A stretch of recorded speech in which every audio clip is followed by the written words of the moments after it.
Hello, I am Jim Campanini, the editor of The Sun, and thank you for watching the first of 5 City Council and School Committee forums that we'll be running this week every night here at The Sun.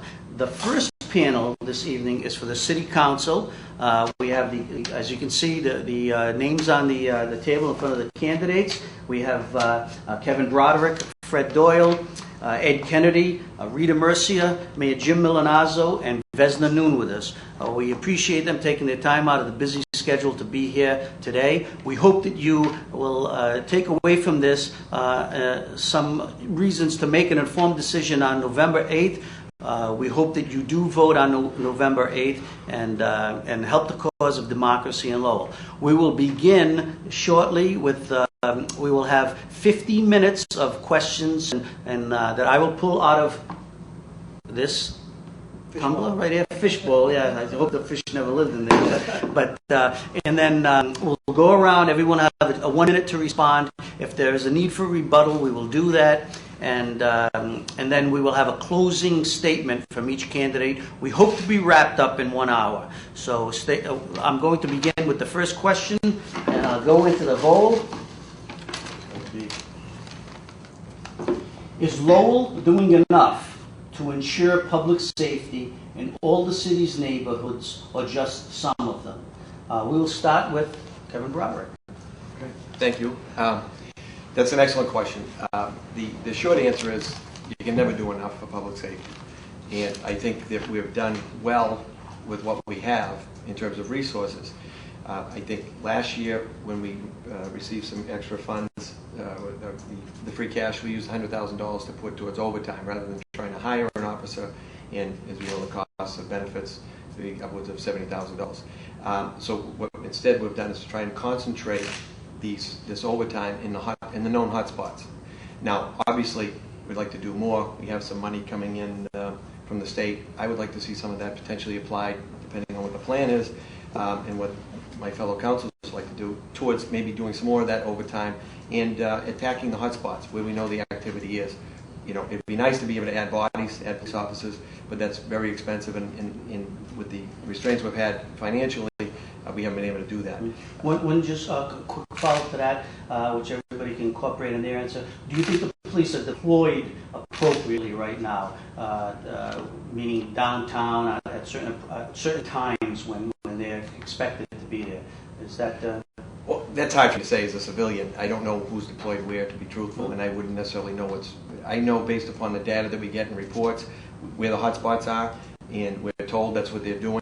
Okay, so I have to have some faith that they're doing their job and they are being deployed to where the hotspots are. I think that's the best philosophy. I think that, you know, having more bodies and more concentrated effort would be helpful, and also bringing in the interdepartmental enforcement as well would be helpful in the grand scheme. So I think it's not a matter of, you know, we put more efforts in the Highlands versus the Lower Highlands or Lower Centerville. I think we are probably paying more attention to where the hotspots are, which I think hopefully answers that. Thank you. Mr. Dahl? I think the police are doing a good job, basically, what they've got. But I think, you know, we should look into a little, getting some of the men that are outside on the second shift. The graveyard shift, the third shift, isn't as bad as much problems as in the second shift. And I think they should reach out to some of these state police in the surrounding area, and at certain times have them pick up certain areas if they can work a deal out with the legislators to get to the state police and give us some coverage at the peak hours. Now, I see state police a lot of times pulling cars over on Princeton Boulevard.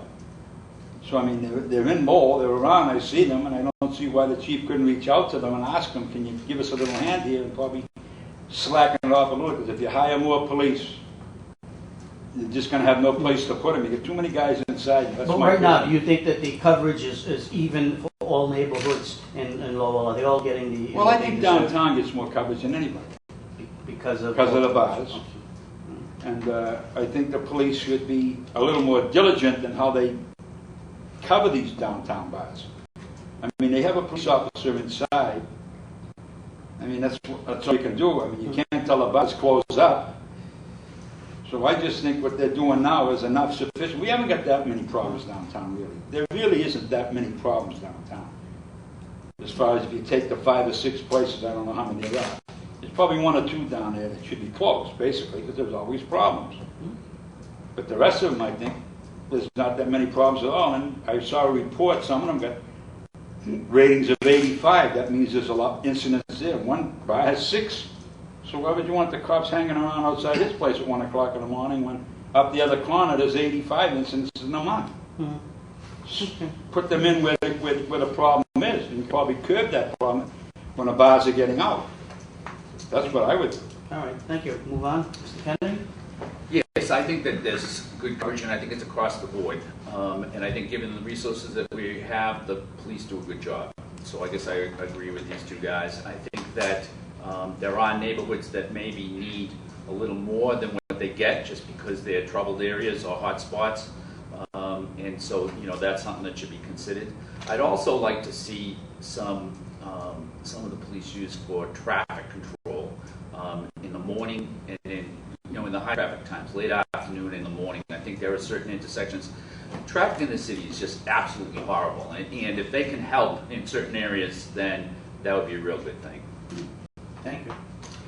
I think that it's kind of redundant to say everything that everybody else said, but actually, I honestly feel the police are doing a very adequate job in the city of Lowell. To say that is every neighborhood getting the same amount of coverage, I could say no, they're not, because I have the greatest faith in our superintendent of police, Ken LaValle, and I know that he would put the police where they're needed. I think that he's doing that if needed. And we do know, as Kevin said, where the need is. And I think the chief is putting the police where the need is. Just like a family, if you have 4 children and you say you're trying to treat all your children fairly, you actually are not. You can't actually do that because one may need braces, one may have a medical issue. That's what I see the city.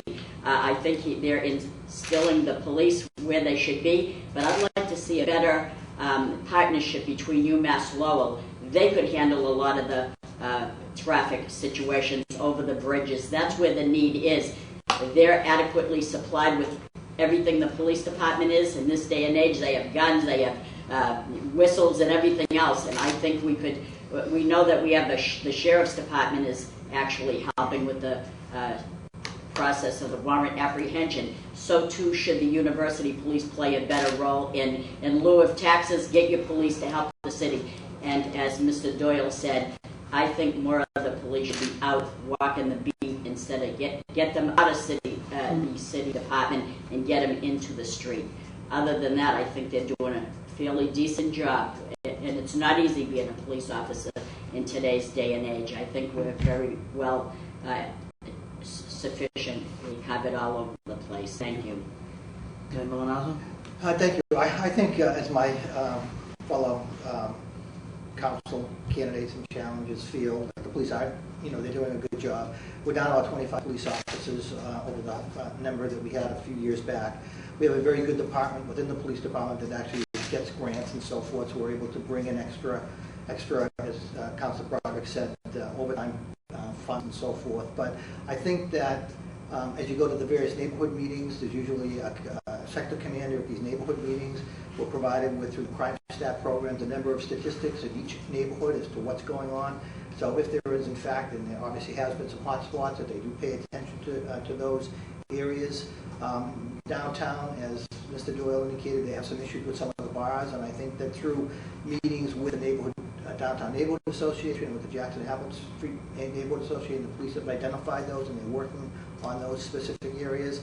I think what Councilor Mercier said, working more closely with the University of Massachusetts at Lowell and also with the National Park Service police can really do a lot to deal with some downtown traffic issues that need to be dealt with. But if you go to these neighborhood meetings, and we've had a number, especially in the Lower Highlands area, we have been working with Taya Dixon-Mullane and her group, and every time we meet, there's a captain or the sector commander is there. So I feel that Chief LaValle is doing a good job of deploying his men and women as he sees fit, based upon the statistics that we get. So I think that they're doing a good job. Thank you. Mr. Noon? I believe Chief LaValle done a great job with what he has. I believe that we need to be proactive about it. we can't be react to crime when it happens. As Councillor Broderick indicated, that we know where the hotspots are. That's why I propose to have after-school program, particularly at those hotspot areas, so that we don't react to crime when it happens. After-school program where we bring people together. The mayor indicated UMass Lowell, Community College, intern student to come in, work with the program that we already have, UTEC, Like Modern Children, Big Brother and Big Sister, Boy and Girl Club, to have those after-school program and have the police there. Not only that, you helping kids having place to play and also to help them with schoolwork, you also build a relationship between the police and the kid themselves. And usually that how it happened. 10 years with the district attorney office, Tom Rowley taught me that after-school program helped. And sometimes kids share information with the police even before the crime occurs. It's important that we do that. It's important that we spend money in that. It's not a whole lot of money need to be spent when you partner, collaborate with all those various agencies, with the Secondary College, MCC, UMass Lowell, and so on, so to get that done. And I believe in that, and I can bring people together to do that again. Very good, thank you. I think we covered that, huh? Anybody want to add to that? Okay. Let's go back to the fishbowl. Want to put a claim in? All right, here's the next question. Do you agree with the city's tax policy of increasing the levy 2.5% annually, which when tied to new growth comes out to an average of almost 4% annually? We'll start with Mr. Doyle. Well, I'm against the 2.5. This 3 councilors here have voted since they've been there to increase it. What he's doing is he's building it up, and it's hurting the taxpayer when you do this. You're raising money to make up for problems that you've already created. And I just think that $3.27 tax in the last 2 fiscal budgets have raised the tax if you have a $1,000 house, and $800 to $900. But then you water fees and you trash 53%. The water fees. Parking fees have gone up 200% on your occupancy permits. I mean, it has to stop. We've reached a saturation point. Okay, but how do you balance that against the need for You these cut it out. services? You don't approve it when it comes out. You just cut it out. If you have to lay off, you got to lay off. You have to cut the budget, and then you have to live within your means. You get 25 cents in his hand, but this over here, it's cost $1. You can't buy it. What we're doing is we're bonding for this, bonding for that. You took the parking garage. You paid 5.5% to bring in business into the parking garage. But you had to spend $757,000 to fit out for the registry, which was a good thing to bring them in. Don't get me wrong, it helps the people. And then the police station. But what do you do? We're still paying the 5 to 5.5% on the loan, on the bond. And you've only got one business in there plus the dentist. Now, is the Lowell plan of LFDIC giving money to these businesses to come in? Okay, well, the that's Irish a whole issue. Let's stick with the tax thing. Okay, right now. but that's the problem, and I think you got to cut back. Okay. And I would never vote for the 2.5 ever. He's only $3 million away from going for an override next time. He raises that $3 million. We have to go for an override. It's a $75 million access in that Well, I account. think it's a little more than that. I think It's 5. Okay. But what about this year? Yeah. We haven't got this year. No, that's okay. Good. Well, let's move on. We'll probably have a rebuttal, Mr. Kennedy. I don't think that you can do that year after year. We've raised taxes in the city 5 years in a row, raised fees, raised fines. But that's how the budget is being balanced. And you can't just keep on doing that. You can't sustain that year after year after year. And that's kind of what we've been doing. And it seems like we should be near the end of the line. The only way to offset it is through economic development. And I think that the city has been weak on economic development, that there really hasn't been a lot going on. If you were to look at just the GM program and the garage that Mr. Doyle was talking about, that garage I think cost $21 million that the city picked up, the whole thing. There was no reason for that. First of all, I don't think the garage had to be there. But second of all, if it was going to be built, it's close enough that they could have got federal transportation money to build that garage. Okay, economic development certainly is one of the... So you've got we're paying for some sins of the past, but also we're just nowhere near as aggressive as we should be with economic development. And so, but I would not support tax increases year after year. I just think enough is enough. Okay. Councilor? In a perfect world, it would be nice to say that, no, I don't agree we should raise it 2.5% every year. I wish we could say that, but we can't. And those that are running that say, I will never support that, you can say that, but you get fixed costs and charges, you get utility increases, you get pensions, you get health care, you get unforeseen circumstances that arise like the cave-ins, wall collapses, that you unseen things that happen. To say that, it's tough. Anyone can say that. Did I but miss something? Where did the wall collapse? On School Street, the cemetery wall on School Street, that collapsed. We didn't know that we'd have to be fixing that. Cave-ins on Gorham Street. I mean, there's a cave-in at the Mass Mills. There's many things that happen that we don't foresee. So to sit there and say, gee, I would never, I mean, I wish I could say that. There's no fat that I have found that we didn't address and try to cut. So to go beyond that, that would be kind of impossible. I wish we could say we can't and we won't, but the fact remains that you have utility costs and things that rise every single year. I think that we do the best that we can with what we have. We're going to have a windfall of $1.5 million. There's another question for another time. But don't you think that there is a threshold that you reach at a certain point? I mean, quite frankly, Lowell is still behind the state average, way under the state average. So we're talking, we talk about growth, economic growth. Where is all this land or whatever we're talking about that we can have this new growth? We only have so much space available to do what with it. And having said that, it's kind of tough. Yes, I wish we could say no. But the fact remains there's costs there. As you know, Jim, the tax levy represents about a third of the revenue that we take in on the budget. And what we need to do is we need to continue to provide the needed public service to our residents. So I did vote for the 2.5% each year. We're still $5 million below the tax levy. We actually have a penalty in the cherry sheet from the state because we're not at full assessment or full at the full levy amount. We do need to continue with what I think are strong economic development initiatives. I guess I disagree with Kennedy in that, we brought in Lowe's, we brought in Targets, that Market Basket chain. They're spending a lot of money in the city of Lowell. You have the Hamilton Canal project that saw a $45 million private equity investor from Chicago put their money where their mouth was and invest in that project. We have a wall knocking down tomorrow at the Lowell Community Health Center. They're developing 100,000 square feet of space there. We have a 54,000 square foot building that is the second phase of Hamilton Canal. So there's a lot going on from an economic development standpoint. I truly believe that Lowell is the envy of every other municipality, city or town in the Commonwealth because of our economic development initiatives. And that will expand our tax rate, our tax base on the commercial side.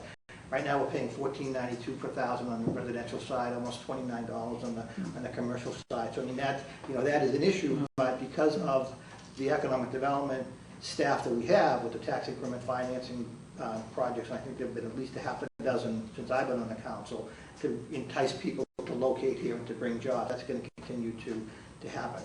As Councilor Mercier said, it's too bad that we haven't expanded it to the point that we don't have to raise between the growth and the 2.5%.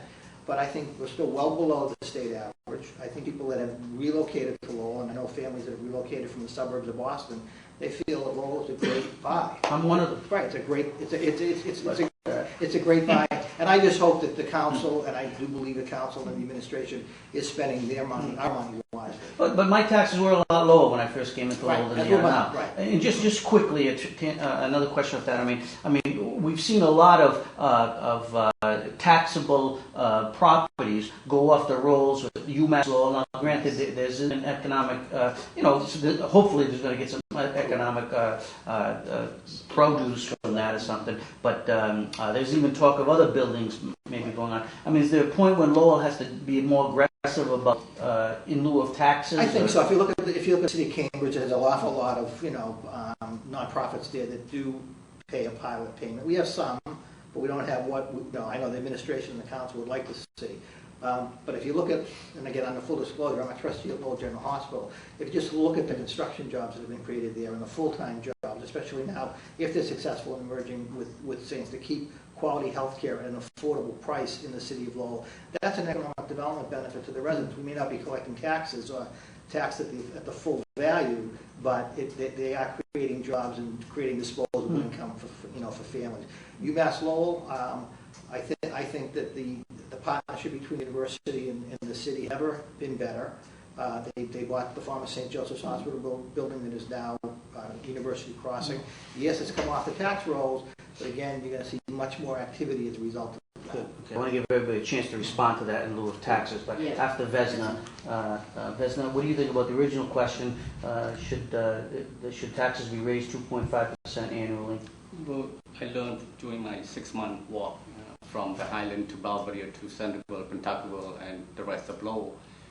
Homeowner complain about the each year increase, as Mr. Kennedy indicated, the last 5-year increase. It may not be a lot for us. It may be under the state threshold in terms of 2.5, but I believe that after hearing their concern and their complaint about it, that I believe that we reached that threshold. Because enough people complain about that every year increase. I believe that, I hope that to work with a member of City Council and the manager to control that tax, and by maybe consolidating, work function in terms of the city, and also reduce if we have to reduce the staff, and also maybe lower, the operation cost. I think the operation cost is could be one of the areas we need to look at in terms of day-to-day and year-to-years for the city. Okay, one question to you. Lowell still appears to be a bargain, but is it less than a bargain than it was 5 years ago, as opposed to is it now? Is it more of a bargain? Not speaking for myself, I mean, hearing the homeowner complain, I don't think it's a bargain anymore for them, because they said they can't handle it because partly the economic development that we have, the economy this day, and the cities is not really focused too much on the small business type of development. We think of sometimes when we're talking about development, we talk about downtown Lowell. Downtown Lowell is important, believe me, it is important, but that cannot be the only focus for the city. We need to look at the Bridge Street area, the Varnum, the Memmott Road, and the Middlesex and the Westwood area, and we need to focus on that as well. We've opened up a lot of different tangents there, but it's good. So rather than a question, let's do in lieu of taxes and what other people said about economic development. So we don't need a question. Let's just, what do you think? Can the city be more aggressive in getting payments for in lieu of taxes? And to Mr. Anoon's assertion that all the city's neighborhoods have some piece of this economic development pie. Is too much being generated into the downtown? Mr. Broderick? Thank you. That's a good question. The pilot program, obviously, I think could be, you want to call it more aggressive, more successful. I think it's going to take some time because nonprofits are no different than the taxpayers. They're not used to paying it. So what happens if someone comes and says, hey, I know you don't have to pay this, but we'd like you to. And then what they do is they pull out their book and they say, look, how you guys are hurting for revenue? Our revenues are down too. Our contributions are down. Our gift giving, our fundraising, our funding from the state. Our taxes went up 2.5% for the last 5 years. I did vote for it. I don't think it's a policy. I don't think that's something that we should continue. If we need to provide essential services. You lose $15 million in aid, you got to make it up. We've made cuts, significant cuts, but we have to provide essential services. But I think that the short answer is we have to be more aggressive and more serious, but I think more diligent. And it was brought up at the table here tonight, and it's a great idea, is maybe UMass Lowell could provide some policing downtown. I know coming through the intersections can be atrocious. people stop in the middle of the intersection and jamming up. You know, maybe we can get some assistance in that way. It's not necessarily, you know, a check, but it's in other ways, or helping out with young children in programs. So I think that it is, you know, as these nonprofits, the university are expanding, they're great assets. Both hospitals, if they merge, that'd be wonderful. But with it comes responsibility in terms of assisting the community, I think, and I, you know, we know everyone in the community, and they'll do it, yeah. You know, and I think it's a matter of getting out there and doing it. Well, number one, we should have, when we sold the hotel, well, like we didn't, the people that owned it sold it to the university. We should have stepped in right there and said, you cannot have the parking in the garage. He took $356,000 out of us, out of the city of Lowell, by disbanding, everybody can't park in When you the say garage. he, you mean Chancellor? Chancellor, $350,000. You lost the taxes on the building. We should have taken and made the deal in the garage that we still keep the income from the parking garage. We sold them the arena. We picked up the balance of our loan of $1.8 million.